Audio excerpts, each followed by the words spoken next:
Welcome to Betrayal Narrative X. He thought he had built the perfect life. An honest job, a cozy home, a beautiful wife. Everything he'd been working towards for years. He was proud of himself, believed in integrity, and always played by the rules. But one day he realized that while he was building a future, his wife was spending their money on another man. While he believed in fidelity, she was sharing a bed with a criminal. While he was protecting her, she was turning him into a pawn in someone else's game. Now he had only one question left. Who will destroy whom first? Let's get acquainted. Write in the comments, what city and country are you from? William Lawrence always thought he was the kind of man who built his life by the rules. Working in municipal government gave him stability, and years of honest labor allowed him to avoid the dirty machinations that ensnared others. A house in a nice neighborhood, a beautiful wife, a financial safety cushion. It looked like he'd gotten what he wanted. But one day he will realize, his life is a carefully played illusion. You can't go against the system, William. His boss told him more than once. Everyone here has each other's backs. If you ask too many questions, you'll be out of business. But William didn't know how to close his eyes. He was used to looking at figures and reports, checking documents where others had signed without looking. His logic was simple. If you don't steal, you have nothing to fear. These beliefs kept him afloat for years. But as it turns out later, betrayal is not only in the boss's office. He married Catherine 10 years ago. At the time, she had seemed to him the perfect woman, intelligent, charming, caring. Her mother, Margaret, had made it clear from day one that she didn't like her daughter's choice. But William didn't care. He worked, provided for his family, and planned for the future. And so, after 10 years of marriage, he learns that there are two traitors in his family. It started with little things. Catherine was increasingly late with her friends. Her phone was blocked, though she used to leave it safely on the nightstand. She became more demanding in her spending, convincing him that they could afford it. He wouldn't have paid any attention to it if it hadn't been for one incident. "Did you book a hotel in Miami?" he asked once, after seeing the charge notice. "It's a gift from Mom, I told you. She's been wanting a vacation for a long time." "Are you sure?" He stared at her, studying her reaction. "William, are you watching every dollar?" She replied irritably. "We're not on the verge of bankruptcy. You don't have to worry." He nodded, but from then on he began to watch. And what he discovered made him realize he had long been a pawn in this game. William couldn't just leave the situation alone. Too many things didn't add up. The hotel he'd booked, Catherine's wary reaction, her sudden irritation when he'd asked a perfectly logical question. He'd been working with finance too long to ignore the obvious signs of manipulation. He needed more information, and he knew where to find it. The next day, he went to online banking and opened his account statement. They had a joint account to which they both had access. In 10 years of marriage, Catherine had never shown much interest in finances. She might ask if there was enough money for major purchases, but she never delved into the numbers. That suited William. He liked the fact that he was in control of their budget because it made him feel more secure. But now, looking through the transactions, he realized he was wrong. Several large sums of money had left the account in the last 6 months, all of them to the same account. The purpose of the payment was listed as family expenses, but the money didn't go toward the mortgage, utility bills, or even Catherine's personal purchases. It was a clean money laundering scheme. He didn't immediately realize what he was doing. At first, he just flipped through the statement, hoping to find some logical explanation. Maybe he'd just forgotten about some payment. Maybe it was a bank error. But the further he delved, the tighter his fists clenched. Every month, several $1,000s disappeared from their account. The transactions started at the same time that Catherine became distant. It couldn't have been a coincidence. He checked the dates of the payments against her travels. A few days before the debits, she was always away somewhere. Sometimes it was a business trip, sometimes a visit to a friend in another city. Now William doubted that those trips even existed. But who was receiving this money? He opened the statement and started checking the details of the transfers. The recipient was an individual with a name unknown to him. William typed the details into a search engine, but found nothing. No companies, organizations, or public mentions. So it's someone who doesn't want to attract attention. If it had been a single payment, he could have put it down to a mistake or an unexpected expense. But there was a clear pattern, repeating itself every month. That meant only one thing. Someone he trusted was withdrawing money behind his back, and that someone is his own wife. William closed the laptop and tried to pull himself together. He needed to talk to Catherine, but not head-on. If he started accusing her without proof, she would just get defensive and take the conversation in another direction. He needed to know more before he made the first move. At dinner that evening, he decided to test her reaction. "I looked at our finances today," he said, stirring the soup carelessly. "We need to be careful about spending, given that the economy is unstable." Catherine looked at him, frowning slightly, but quickly hid the emotion behind a smile. "You're always worried about money, William. It's not like we're broke." "I know, but still. Expensive trips aren't the smartest thing to do right now." "Are you talking about Miami again?" "I already explained that." "Yeah, but I'm not quite sure why now." "Because my mom's been wanting to go for a long time. I thought I'd make it nice for her." "Is that a crime?" "Of course not. I just want to make sure we're spending the money wisely." "You're always so, predictable. You're all about calculations and numbers. Sometimes you just have to live." But he wasn't listening anymore. Because her tone, her demeanor, it all said one thing. She was lying. The next day, William decided to visit Margaret. He didn't like spending time with her. The woman always looked down on him, as if he was unworthy of her daughter. But tonight he had a purpose. When he walked into her house, Margaret greeted him with a strained smile. A rare visitor. "What brings you to me?" "Wanted to talk about the trip to Miami," he replied, watching her face. "Oh, well, yeah. Catherine said you weren't thrilled. I just want to know how it went. Did you get a good night's rest?" "Of course. It was wonderful. Thank you for paying for that gift." He nodded, but he was already seething inside, because he knew for sure the ticket had been bought in Catherine's name, but not her mother's. Margaret was lying, and it was obvious, even without further evidence. She didn't even try to make a scene, didn't give any details of the trip, didn't recall any of the places she'd supposedly been. Just a dry, "It was wonderful," and a strange smile that disappeared instantly after he'd said it. William didn't seem to notice her confusion. It was important to him not to startle her or give her an excuse to warn Catherine. Now he knew for certain that the money was not going to Margaret's vacation, but somewhere else. The only question was where and who was handling it.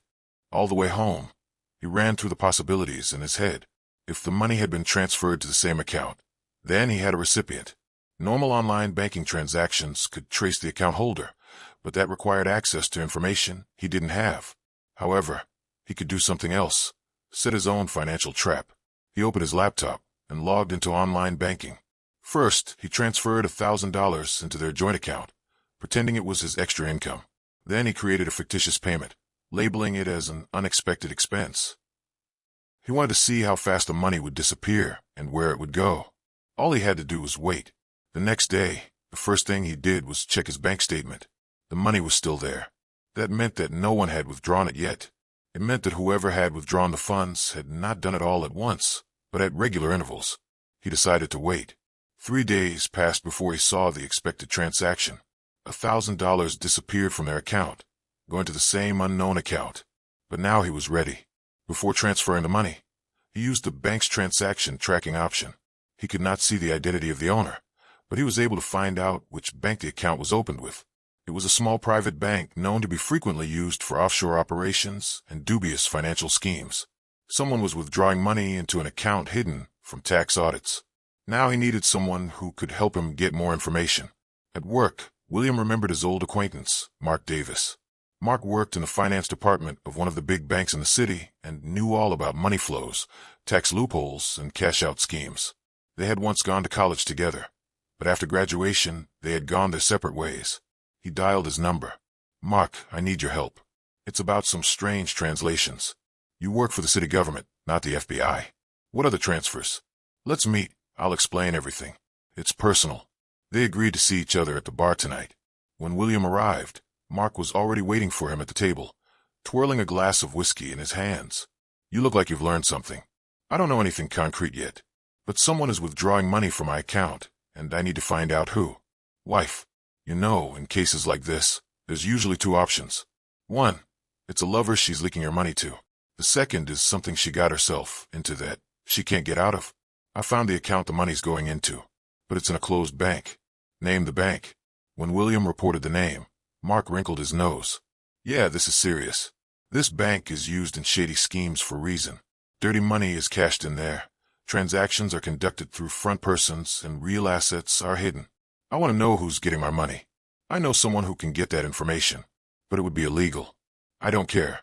I want to know the truth. Mark nodded and pulled out his cell phone. Give me a day. I'll figure something out. William could not sleep that night. His thoughts wavered between anger and fear. He could understand it if Catherine was just spending money on herself, or even on a lover. But the banking schemes, the shady transfers, the closed accounts, all of it pointed to something more. The next day, Mark called him. Are you sure you want to know? Go ahead. The account is registered to a company linked to a criminal gang, and money from the account is periodically transferred to private offshore companies. What does this have to do with my wife? Apparently, she's just a middle ground. Someone is using her or her contacts to launder money. She probably doesn't even fully understand what she's involved in. Or understands, but pretends not to. It's possible. But the interesting thing is that her name comes up in connection with another person. By whom? Richard Flynn. Richard Flynn was known in narrow circles.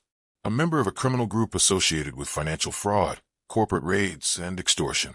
But most importantly, he was a longtime friend of Catherine's family. Now it's all falling into place. His wife wasn't just spending money behind his back.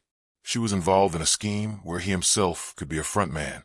William could feel the tension building inside, like a compressed spring ready to fire at any moment. Everything he'd learned in the last few days replayed over and over in his head. Each new discovery, each detail discovered, added more and more ugly touches to the picture. This was no longer an ordinary betrayal. This was far more serious. His wife wasn't just moving money out. She was connected to a man whose name inspired fear even among those accustomed to corruption and gray schemes. If Catherine was really working with Richard Flynn, then she was either knowingly involved in a criminal scheme, or she had been sucked in, and now she couldn't get out. But William wasn't interested in excuses. He wanted only one thing, to hear the truth from her own lips. When he got home, Catherine was sitting in the living room, leafing through her phone. He looked at her and felt a strange disgust. She was as beautiful as the day he had first seen her. The same facial features, the same soft movements, the same deceptive friendliness. But now, behind that shell, he saw something else entirely. We need to talk, Catherine. You always start conversations so seriously. Is it something important? Yes. Very important. I want you to answer me honestly. You make it sound like I lie to you all the time. Maybe because I have every reason to think so. All right. Ask away. Where do you send the money from our joint account? What kind of weird question is that? We've talked about this. No, you were talking to yourself, and I just took your word for it. But now I've checked it out for myself. You've been following me? I looked into our finances. It's not surveillance, it's common sense. What did you find in there? About 6 months ago, you started transferring money to an unknown account. You didn't spend it on yourself. You didn't send it to your mother. Then where? You're wrong. It's just a personal expense, nothing more. Really? Then why is this account registered with a bank that criminal gangs use to cash out? He saw her face go pale for a moment, but she quickly pulled herself together. You don't know what you're talking about. No, Catherine. You're the one who doesn't realize how far this has come. He stepped forward, gazing into her face, hoping to see even a shadow of remorse, even a glimmer of sincerity. You work for Richard Flynn? I don't know who that is. Lies. Why would I lie to you? Because you're already doing it. She stood up as if she was going to leave, but he wouldn't let her. Sit down, and explain to me how this whole thing started. Catherine bit her lip and turned to him. You don't know what you're doing, William. Just forget it. Forget? Are you serious? You're stealing from me, and you're suggesting I just forget? You don't know who you're messing with. If you don't stop, this is going to end badly. Is that a threat? She looked away, but didn't answer. Answer me, Catherine. Are you threatening me? I'm trying to protect you. From who? From you. From people you shouldn't do business with. He stared at her for a long time, digesting what she had said. You've made your choice. Now it's my move. She lifted her head, her face tense. What are you going to do? I'm going to expose this whole scheme. She grabbed his arm sharply. No, you don't know what you're saying. They won't leave you alone. You think you can just go and tell someone? These people destroy whoever gets in their way. He pulled his arm out. If you wanted to protect me, you chose the stupidest way possible. She sighed and ran her hand over her face. William, if you start digging deeper, you're finished. William tried to put his thoughts together, but every detail added up to a picture he didn't like. His wife is involved in financial fraud. Her connections lead to the underworld, and now she's pretending to care about his safety. But what if there's more to the scheme than that? He couldn't just give up on this investigation, but he knew he had to proceed with caution. Any wrong move could cost him too much. He had to find out how deep Catherine was involved in the story, and whether there was any chance that she was just a puppet in someone else's game. But where to look for answers? The answer came by itself. If Catherine wasn't withdrawing money for herself, then she was doing it for someone else. And that someone wasn't just an acquaintance. That person had power over her. The next day, he went back to the internet bank and opened the statements again. As he scrutinized the transactions over the past few months, he noticed one interesting detail. In addition to the transfers to the offshore account, there were other payments. They weren't large, but they were regular. Renting an apartment, buying expensive electronics, booking hotels. These expenses had nothing to do with their family. They didn't even coincide with the trips Catherine had told him about. He opened the calendar on his phone and checked the dates. The day she'd said she was going to a friend's house. They'd been charged for a hotel room. The day she was supposed to be in Miami with her mother, someone had rented an expensive apartment downtown. He opened the list of Catherine's recent calls. Among the familiar numbers flashed one name he hadn't noticed before. Just a capital letter, nothing extra. He typed the number into the search engine, but found nothing. That's when he dialed Mark. Can you find out who the number belongs to? Is it serious? Yeah, I need to know who it is. Give me an hour. The wait was agonizing. William stood at the window, trying not to think about what he already knew in the back of his mind. When the phone rang, he answered immediately. The number is registered to Richard Flynn. Catherine didn't just work for him. She slept with him. He couldn't just accuse her without proof. If he showed that he knew the truth, Catherine would find a way to deny it or twist the situation so that he was to blame. But there was one woman who probably knew more than she was saying. Margaret had always despised him, but he knew she was willing to turn a blind eye to a lot of things for her daughter's sake.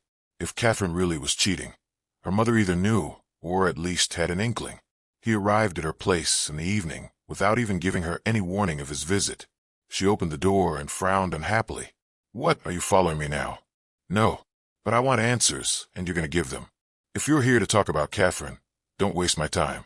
Did you know? About what exactly? About Richard Flynn. About her being with him. Did you really think your wife was faithful to you all this time? You're a good man, William. Honest, correct, predictable. But Catherine never liked boredom. How long has this been going on? Margaret shrugged her shoulders as if the conversation had no meaning to her. A year, maybe a little more. And you didn't say anything? Why would I do that? You wouldn't believe me anyway. You've always thought I was unworthy. But to keep quiet about it, it's too much. You have no idea who Richard is. You think this is just cheating? It's not. He's using her the same way she's using you. For what? For withdrawals, for trades, for anything he can't do himself. What's her benefit? Power, money, adrenaline, all the things you never gave her. And you didn't try to stop her? Margaret grinned. I tried, but she's not my daughter anymore. She belongs to this world. An understanding that leaves no choice. On the way back home, William felt something inside him finally break. Catherine used him not only as a financial roof, but also as a cover. In the eyes of others, she was the wife of an honest official, which allowed her to remain in the shadows. William had no memory of reaching home. His body acted on automatic. Turn the wheel, change gears, keep his eyes on the road. But thoughts were rushing through his head like a caged animal. The picture he had pieced together seemed so monstrous that he wanted to dismiss it, but he couldn't. Catherine hadn't just betrayed him. She was living a different life. In this new world, he was just a convenient screen, a guarantor of stability, protection from unnecessary questions. While he was working, providing her comfort, she was seeing Richard, spending his money, doing his dirty work for him. She shared not only finances with him, but also slept in the same bed with him. Now, looking at the past months of their marriage, William saw something he hadn't noticed before. She often left the house under the pretext of an evening out with her friends. Sometimes she came back late. Sometimes she stayed overnight. He never asked any questions, because he trusted her. He remembered how in February she'd gone away on business for 2 days. She hadn't picked up her phone in the evenings, replying with dry texts. Sorry, tired. Let's do it tomorrow. He hadn't given it much thought at the time, but now he knew that those were the dates the hotel rooms were rented. Would he have been able to make a difference then? Or was it all a foregone conclusion? He needed more proof. The next morning, when Catherine left on her errands, he took her laptop. She always put passwords on it, but he knew her habits. Typing in the date of their anniversary. He immediately gained access. He checked his browser history, but it was clean. So she was hiding something. Then he opened the mail. There were several booking confirmation emails. She had registered them under different names, but the email address remained the same. The most recent booking was a week ago. Hotel in the city center, deluxe room, 2 nights. He flicked onward. He found order letters, men's watches, expensive suits, shoes from exclusive collections. They weren't things he'd ever worn. He opened one of the letters addressed to Richard. "You were incredible last night. I hope we do it again tonight." When she entered the house, he was standing in the living room with his arms crossed over his chest. "Is something wrong? Where were you a week ago? What are you talking about?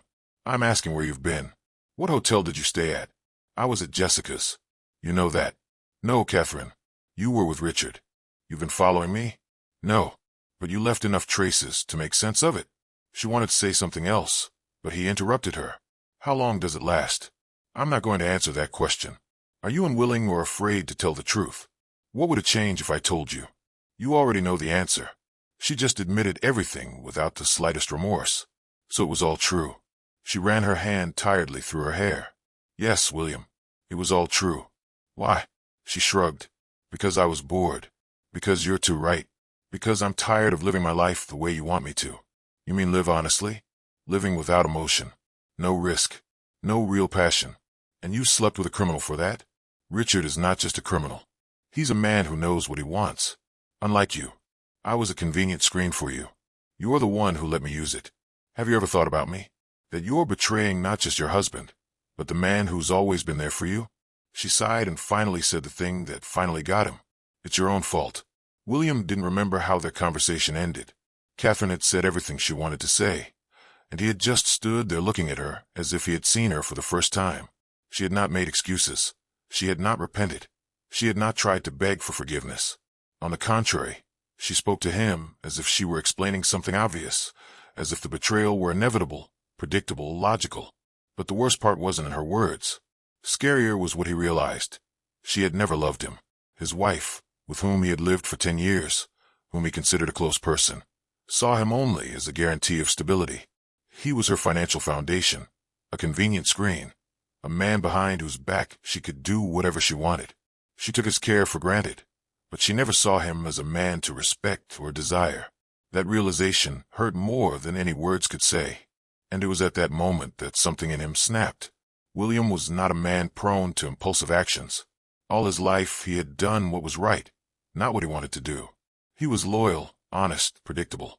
But what did he get in return? He gave her a home, and she carried lies into that home. He gave her comfort, and she spent his money on a strange man. And in that moment he realized, if the rules he had been living by had brought him to this state, then it was time to stop playing by them. That evening he left home. He didn't know where he was going, didn't think about the end point of his route.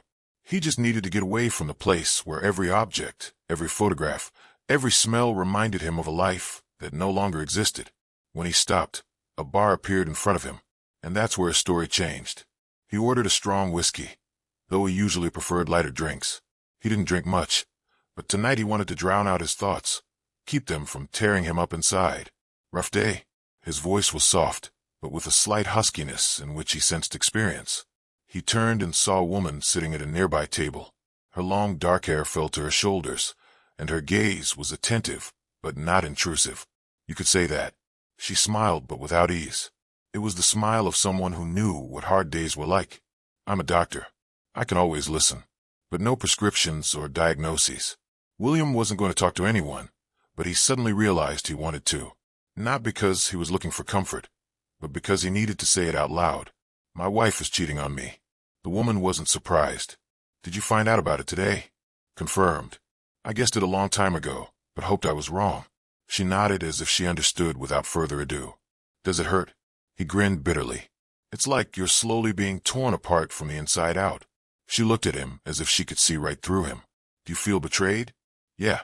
Chuckles. "But you're thinking about betrayal too. Only in a different way." She said out loud something he hadn't yet had time to realize himself. He didn't remember exactly how the evening had started. He didn't know at what point a light conversation had turned into something more. They just talked, drank whiskey, laughed at silly things that wouldn't have been funny on a normal day. But when the bar closed, they went to her house. They both knew what they were doing, and there was no excuse. It wasn't about love. It wasn't about the future. It wasn't about new feelings. When William woke up, the first thing he saw were someone else's walls. White, no pictures, no memories, no past.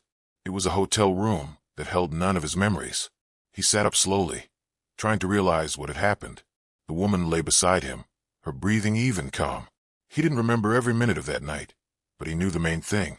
He had done something he would never have allowed himself to do in any other state. He betrayed Catherine the way she betrayed him, and he did it knowingly. The woman opened her eyes, looked up at him, and smiled. Do you regret it? I don't know. Not all betrayals are the same. Sometimes one destroys, and the other liberates. He looked at her, realizing there was truth in her words. But did he feel free? No. William watched the city outside the window as the woman dressed in silence. He could hear the fabric of her dress rustling, the clasps of her bag jingling, but he didn't turn around. Everything that had happened the night before didn't matter. It wasn't about passion or new emotions or comfort. It was about choice. The choice he made when he realized old William was dead. You don't have any regrets, do you? He heard her voice behind him, but didn't turn around. No, I don't. Then what was it for? To realize that I'm not who I was anymore. So now you know what to do. Yeah. Chuckles. Then do it.